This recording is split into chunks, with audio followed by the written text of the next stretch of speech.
Hello दोस्तों, संध्या HD platform में आपका स्वागत है। दोस्तों, आज के सेशन की शुरुआत करते हैं हम लोग भाषा और लिपि से। जानते हैं कुछ भाषाओं की लिपि के बारे में। आइए।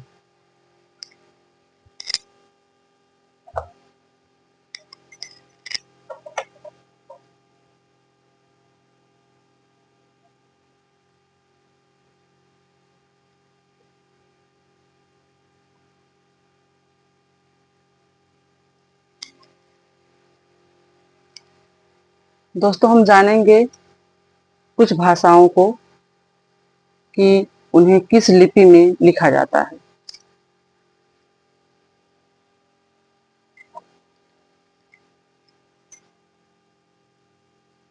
जिसमें नंबर एक, नंबर वाइज लिख बताएंगे। हिंदी, संस्कृत, मराठी। यह भाषाएं लिखी जाती हैं देवनागरी लिपि में।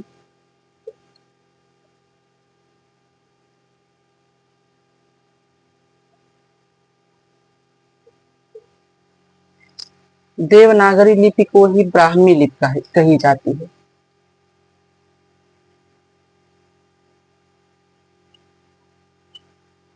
ब्राह्मी लिपि।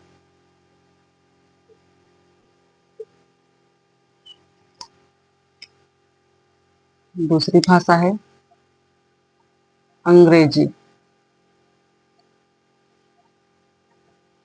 जो लिखी जाती है रोमन लिपि में।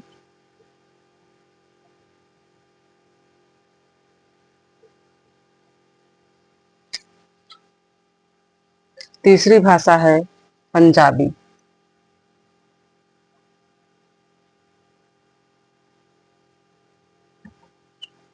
इसकी लिपि है गुरुमुखी लिपि।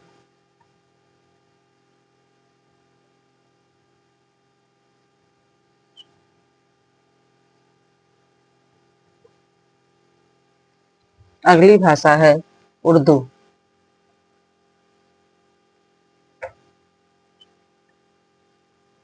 उर्दू लिखी जाती है फारसी लिपि में।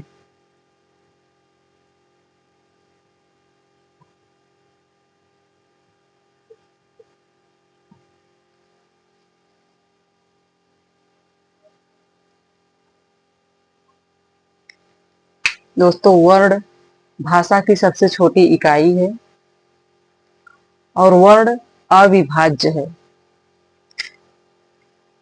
जिसको विभाजित नहीं किया जा सकता।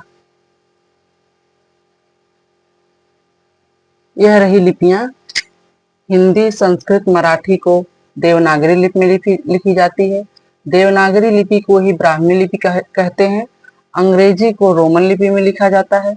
पंजाबी गुरुमुखी लिपि में लिखी जाती है और उर्दू फारसी लिपि में लिखी जाती है।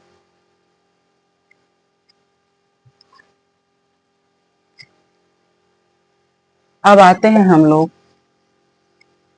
वर्ण पर।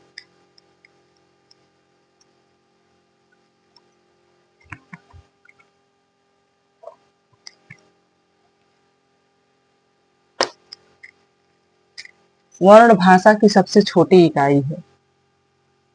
हमने जाना वर्ण भाषा की सबसे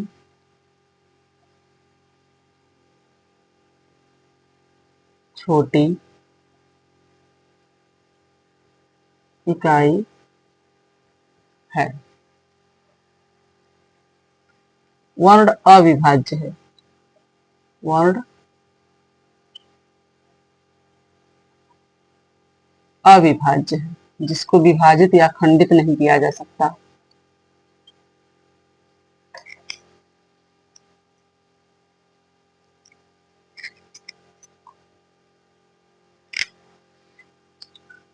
अब इसकी एक ठोस परिभाषा है। वर्ण भाषा की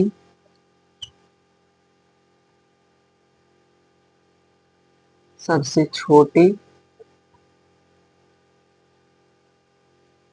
अविभाज्य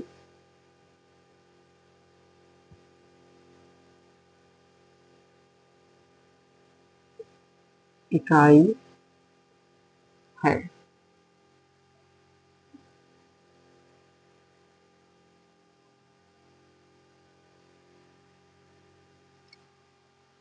कैसे, आइए जानते हैं। जैसे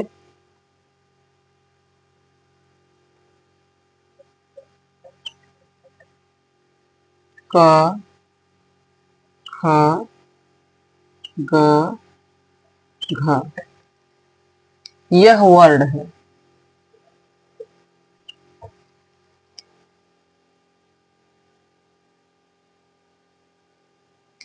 लेकिन क को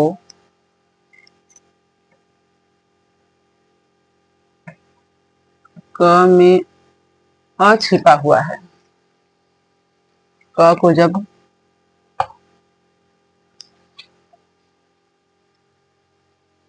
व्याकरण की दृष्टि से देखेंगे तो क में अ छिपा हुआ है, उसी प्रकार ख में भी और ग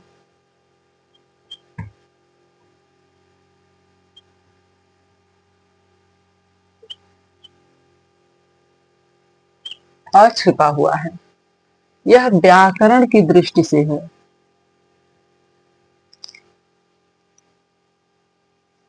तो सही सही वर्ण यही है, सही वर्ण यही है।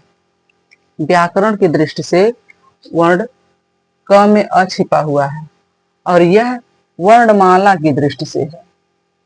वर्ण जो है वर्णमाला की दृष्टि से।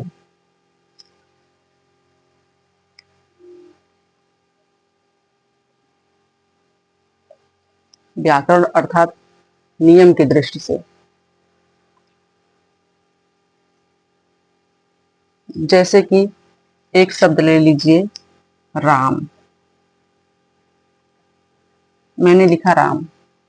अब राम में देखा जाए कौन कौन से वर्ण हैं, कितने वर्ण हैं, 1, 2, 3 या 4। तो राम में कौन कौन से वर्ण हैं? देखिए, र प्लस आ प्लस म प्लस अ।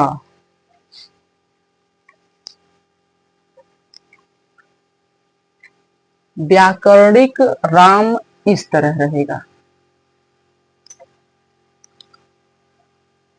और जब राम को खंडित किया जाएगा, राम शब्द को जब तोड़ा जाएगा, तो नियम से राम इस तरह रहेगा।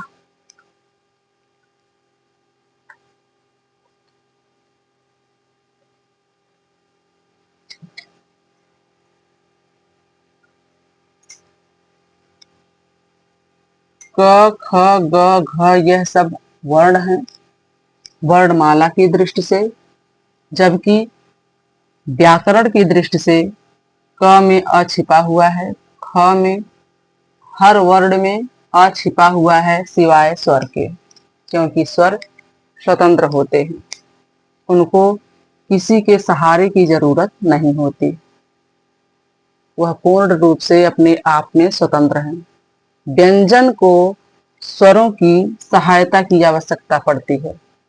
व्यंजन बिना स्वर की सहायता के नहीं उपयोग में लाए जा सकते, नहीं बनते।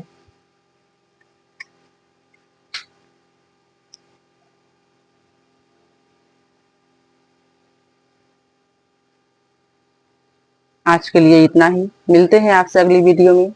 धन्यवाद।